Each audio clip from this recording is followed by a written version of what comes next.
নিঃস্ব অবস্থায় কি দোয়া করতে পারেন একজন মানুষ, এই দোয়াটা শিখে নেন, ইনশাআল্লাহ আপনার জীবনের সমস্ত সংকট কেটে যাবে ইনশাআল্লাহ। আমি নিজেও এই দোয়াটা বেশি বেশি করার চেষ্টা করি। দোয়াটা হচ্ছে, মুসা আলাইহিস সালাম একটা গাছের নিচে হেলান দিয়ে বসলেন, বসে দেখলেন দুইজন মেয়ে দাঁড়িয়ে আছে দূরে, পানি নিতে পারছে না, লোকজন পানি নিয়ে যাচ্ছে, ওরা দাঁড়িয়ে আছে বেচারি। মুসা আলাইহিস সালাম গিয়ে বললেন, কি সমস্যা আপনাদের? এটা নিয়ে আপনারা আবার মেয়েদের সাথে কথা বলার চেষ্টা করেন, ঠিক আছে? তো মাহারাম গায়রা মাহারাম মেনে চলে। তারা বললেন যে আমাদের বাবা অনেক বৃদ্ধ মানুষ, আমরা পানি নিতে পারি না যতক্ষণ না আমাদের কম পানি নিয়ে চলে যায়। মুসা আলাইহিস সালাম একটু বললাম না, ফিজিক্যালি খুব স্ট্রং ছিলেন, থাকে না বডি বিল্ডার, সামনে গিয়ে কথা বলে সরো পানি নিতে দাও, তখন মানুষ একটু মূল্যায়ন করে না। তো মুসা আলাইহিস সালাম এভাবে পানি নিয়ে দিলেন এবং বাছুরদেরকে পানি পান করালেন, করিয়ে গাছের নিচে এসে বসে আছেন। বসে বসে তিনি দোয়া করছেন, এই যে দোয়াটা তিনি দোয়া করছেন, রব্বি, একটা নেক কাজ করলেন, নেক কাজ করলেন না, মানুষের উপকার করলেন, নেক কাজ করে এসে গাছের নিচে বসে দোয়া করছেন, আল্লাহ এখানে তো আমার খাবার পানি বাসস্থান কিছুই নাই, আমি কি করব?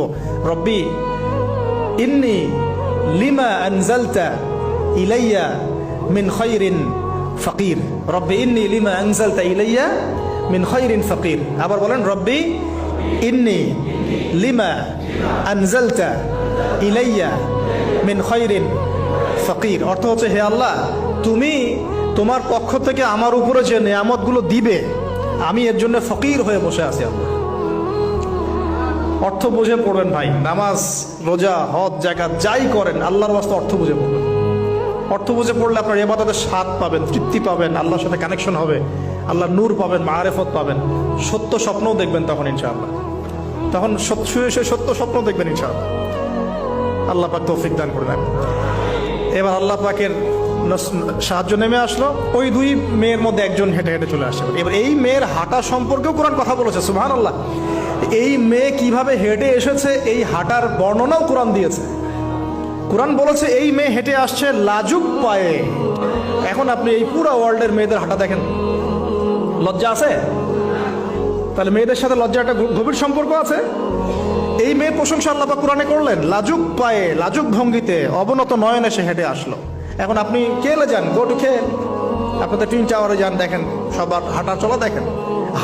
হায়া লজ্জার কোনো বালাই আছে এখানে? আমি গত লেকচারে বলেছিলাম যে আদম আলাইহিস সালাম এবং হাওয়া আলাইহিস সালাম, ইবলিস তাদের সাথে প্রথম যে আচরণ করেছে ওই ফল খাওয়ানোর পরে, সেটা কি? তাদের গা থেকে পোশাক খুলে পড়ে গেছে, মানে নগ্ন করে দিয়েছে আমাদের পিতামাতাকে। মহাবিশ্ব নগ্ন করে দিয়েছে কে? ইবলিস। তো এখন এই পৃথিবীতে আমরা যারা নগ্নতার চর্চা করছি, তাহলে কার এজেন্ট আমরা বুঝতে বাকি আছে? আমার কথা কি বুঝতে পারছেন কিনা? এই কানেকশন মেলানোর চেষ্টা করেন, ডটসগুলো মেলানোর চেষ্টা করেন। সামনে